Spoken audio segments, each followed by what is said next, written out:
Hello and welcome to another video on the best games of a letter arcade edition, and this is for the letter H. So this is where I imagine, what if I could only choose 5 games per letter per system and discard all others? What would I choose? So this means I'm coming at it from the point of view not what are the games most important to gaming history, or even which games are loved by most, but instead, for me, what games do I personally enjoy to play today above all else? Now my choices here may surprise you, but really this is a video series, is a bit of fun, and it's really there to rekindle some old memories and help give some people some suggestions on what games to play the next time they're looking through their fully loaded retro gaming lists to decide what to play. Okay, as I mentioned, this is for the arcades and the letter H.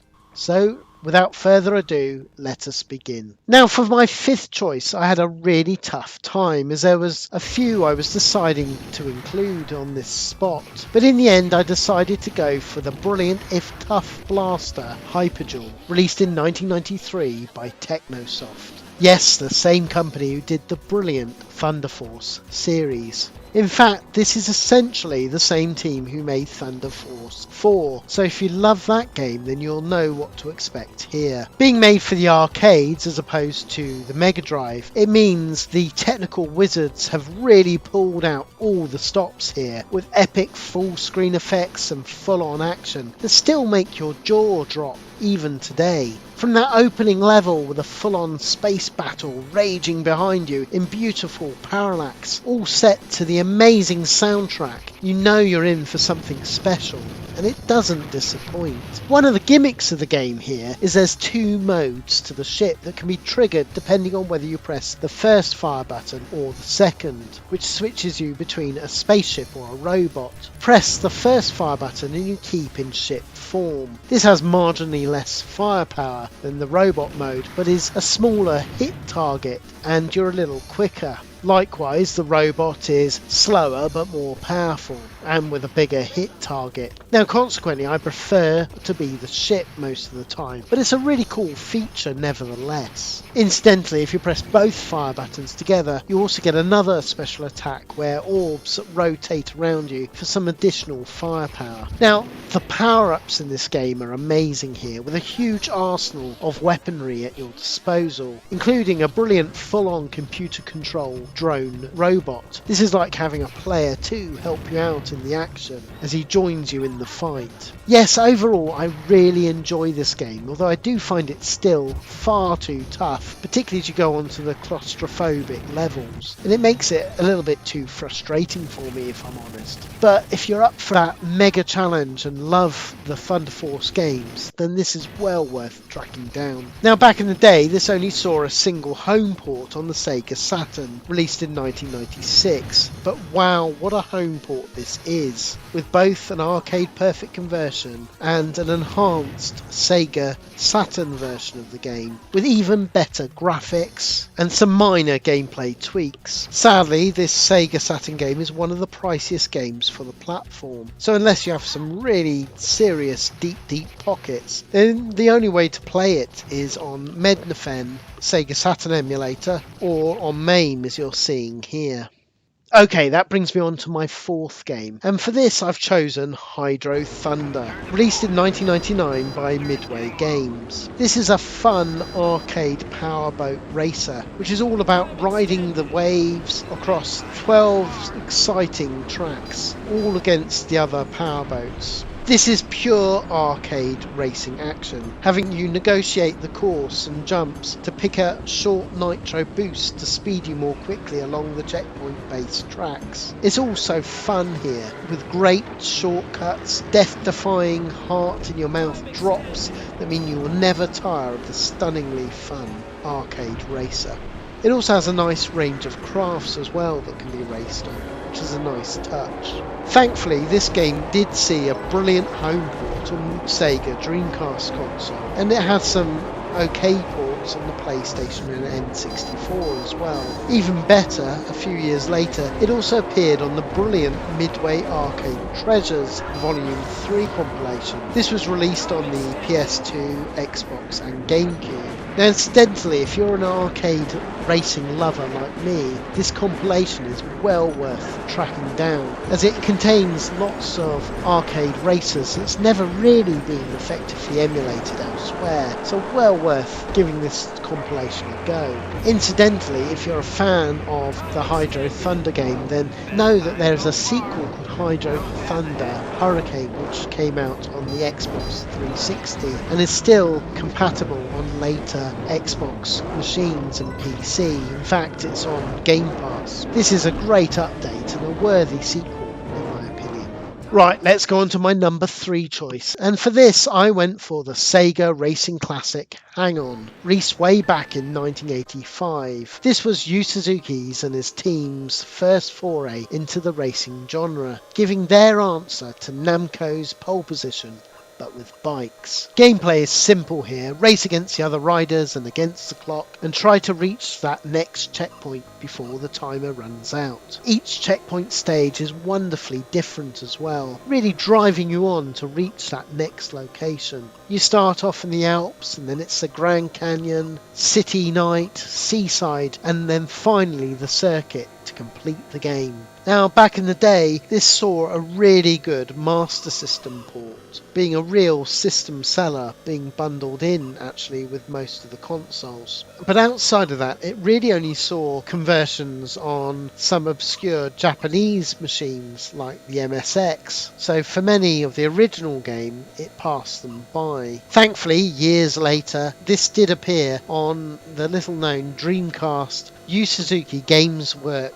Volume 1, which features many of his early titles, including this. Even better, on that same system of the Dreamcast, it appeared as a hidden game on Shenmue 1 and 2, which is a lovely touch as you go to visit the arcade there. But outside of that, sadly, the only other way to play this is on MAME. Okay, now we come to my second choice, and it may surprise you here, but I have gone for the recent 2009 Raw Thrills arcade game called H2 Overdrive. Now, this was developed by Specular Interactive Incorporated and made by the same team who did the original Hydro Thunder game. It's also incidentally the people behind Dirty Driving and the Cruising USA games. So this is a sequel in all but name to that Hydro Thunder Midway Classic, because sadly they couldn't get the agreement to license the name. But names aside, this is more of the same to that original, but with updated graphics and giving 7 full-on imaginative tracks that have you travel from London to Hong Kong to become the best powerboat racer. Alongside the speed boost pickups of the original, there's additional power-ups here, such as the nuclear pickup that will aid in destroying all around you for a limited time.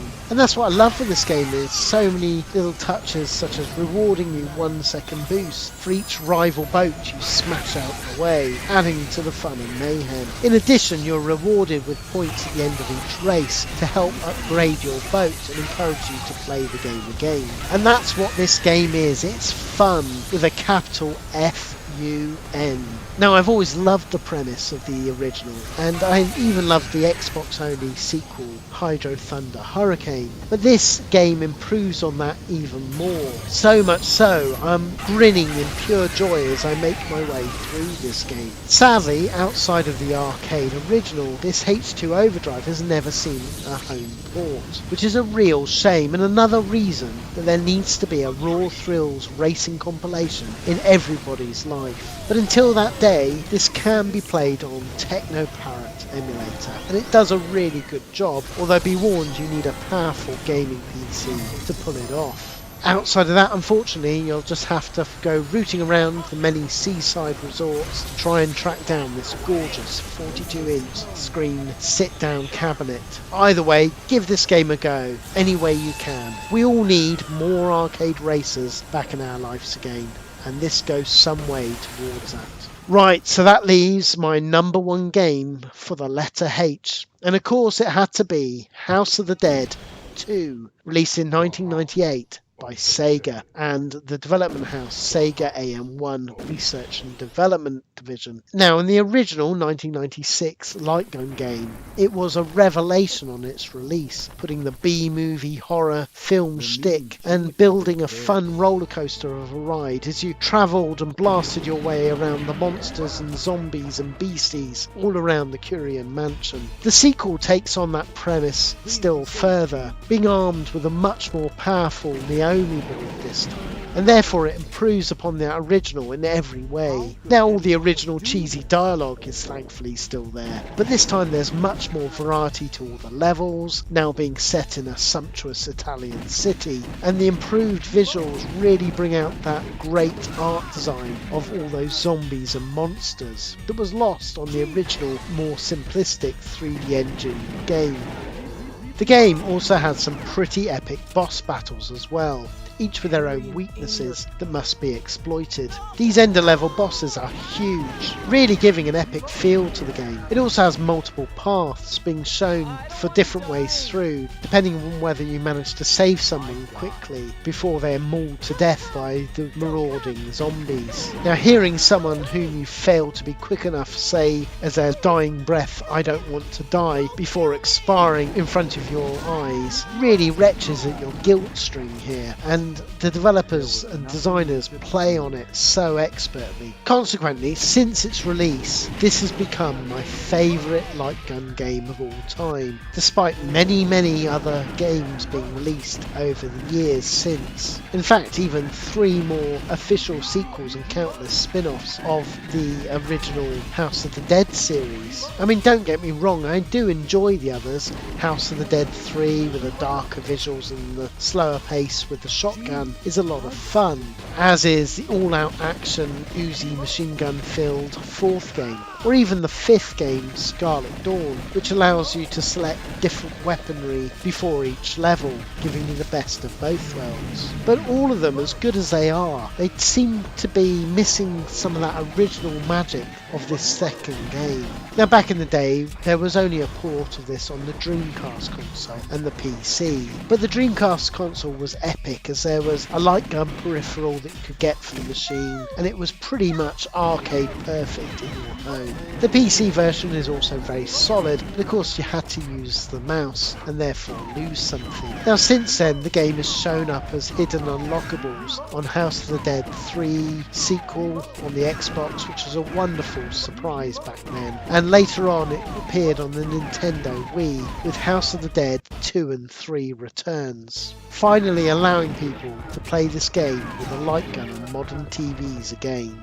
You see, that's the trouble with light gun games. Unless you're lucky enough to have an old CRT in your home, then light guns don't work. Therefore, it's really difficult to play these games as they're intended without either paying for a PC Wiimote variant like the Aim Track gun, or indeed the Wiimote Dolphin Bar emulator to allow Wiimotes to work with the PC. Therefore, these days, freeze, quite frankly, I usually go for the Wii version, or sometimes I do play it on my CRT on the Dreamcast or the original Xbox. The other ways of playing this is of course on the Dreamcast emulator such as Redream or Null DC, but to be honest it's a right faff to get the mouse working properly on those emulators, and therefore I usually don't bother. Still, thankfully, yes, you guessed it, Arcade Club in Bury in the UK has a fully working arcade original cab, so you can play it on free play there, and it's so much fun.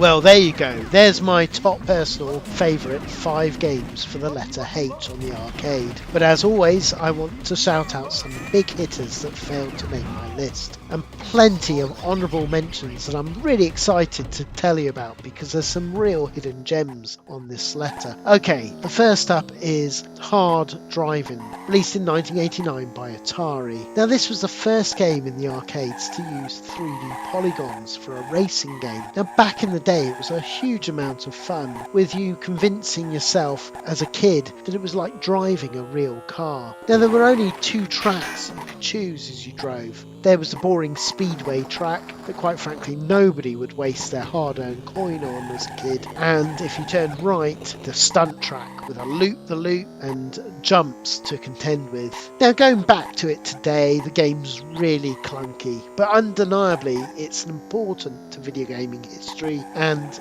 it certainly was one that I loved back in the day. Okay, next we have House of the Dead, the 1996 original. This is a great game and one that sadly never seems to make it on any of the House of the Dead compilations for some reason. It's a particular shame as only the Sega Saturn released the game with a substandard unfinished port of it, and then there was the PC which was marginally better, but thankfully years later the brilliant Sega Model 2 emulator recreates it perfectly, and this is a version I'm showing you here. So finally people can get to play this game again. Now another interesting game is Hydra by Atari. This is essentially Road Blasters in a boat, and it saw quite a few home ports back in the day and certainly had its moment, but going back to it today and playing it, it's a fun racer but not one that holds my attention if I'm honest. Another game is Hunchback, released in 1983. This was a hugely popular game on the 8-bit home computers, being a massive hit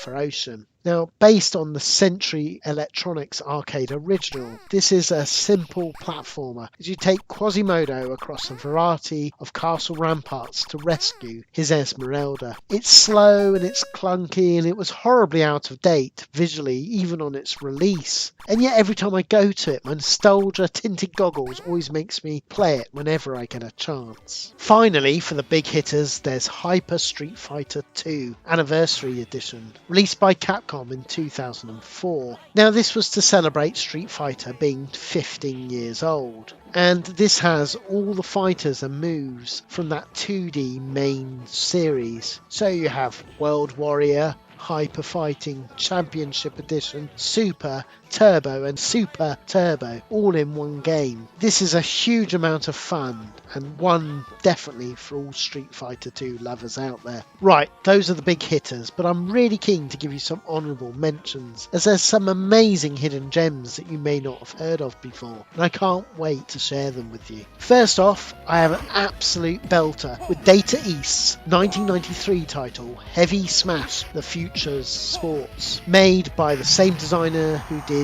Captain America and the Avengers in the arcade. This is a fun arcade sports game, mixing ideas from rollerball and speedball with great visuals and humour. This, for the longest time, was on my top 5 list for this letter, only getting squeezed out at the last minute. It all plays so well here, with each country having its own unique players and stadium, along with great backing tracks themed around each location you're visiting. So give this amazing game a go, especially in 2-player. You will not be disappointed. Now another game worthy of mention is Taito's 1989 shooter Hellfire. Now actually this was developed by Topelan, and to be honest isn't one of their best shooters in my opinion, but it is quite fondly loved by shooters out there, so I think it's worthy of a mention. Still, it's an okay, enjoyable blaster, and the soundtrack is undeniably epic. Now another oddball game is Hexion by Konami, released in 1992. This takes the idea of Tetris but uses hexagon-shaped blocks instead of the usual squares. This really adds another dimension to the game, making you think things through that little bit more as you have to place the shapes. It's really well done as well, with great music and sound effects in the game. Now another hidden gem worthy of your time is Data East's Hoops, released in 1995. This is basically NBA Jam but unlicensed, but it has great cartoon stereotype graphics around each of the countries, and it's a huge amount of fun here, being really playable and addictive with a great underlying soundtrack. In fact, for me, in many ways I actually prefer this over NBA Jam, with the hand-drawn visuals being far more appealing to me personally than the digitised Midway title graphics. Talking of sports games, Taito's continuation of the arcade football series, such as Football Champ and Euro Champ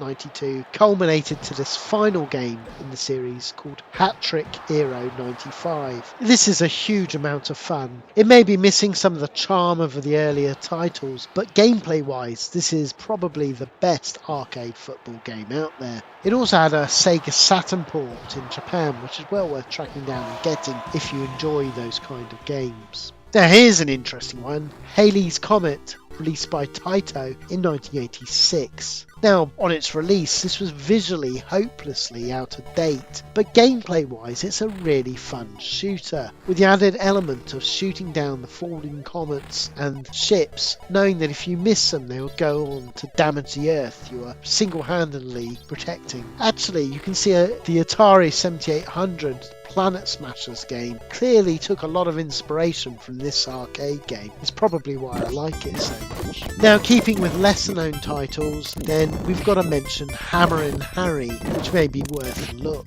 This IRM 1990 title has you wield a large mallet, thwacking the enemies out the way and bashing boxes for bonuses to make your way to the end across 6 fun-filled stages. The music is quirky and it all plays delightfully unique and weird as you make your way through the game, and it's just a huge amount of fun. Now here's an interesting one, an unlicensed Pac-Man game made by Semicom. Now this has Pac-Man make his way through a 3D looking maze. Think Pac-Mania but zoomed out. There's a nice array of mazes and ideas for you to chew through here, with a great load of power-ups and interesting twists to the mechanics that does keep you genuinely interested. I certainly have a lot of fun with it. But I've saved the best for last though, because my final honourable mention is NMK's 1991 hidden gem called Hacker Mecha Fighter. And I've always had a soft spot for cute 'em ups, and they don't come much cuter than this, with you playing an otter who must put on his flying hat and goggles to take on the countless equally cute array of animals. I love this game. It looks jaw-droppingly pretty and it plays really well as well. It has nice touches to the power-ups as well, with the second button making you temporarily huge and invulnerable for a short amount of time. Also, the power-ups in the game are really meaty. Well, I say meaty, probably a better description is fishy, as all your weaponry in the game is a variety of sea creatures that you use to take out the enemies. Overall, this game is mad, it's fun, and it needs to be played by more. Just make sure that you play the unprotected bootleg version of the game on MAME, because that has the in-game music and sound. Right, there you go. That was my top 5 games for the letter H. Hope you enjoyed, and I can't wait to hear your own suggestions and thoughts of what games you would choose. So don't forget, I'm on the podcast RGDS, otherwise known as the Retro Gaming Discussion Show. It's a free podcast and it's just a group of mates chatting about all things retro, and I think it's a lot of fun. So in the meantime, look out for my next video covering the letter I, as it's gonna be another belter. So until next time, keep it retro.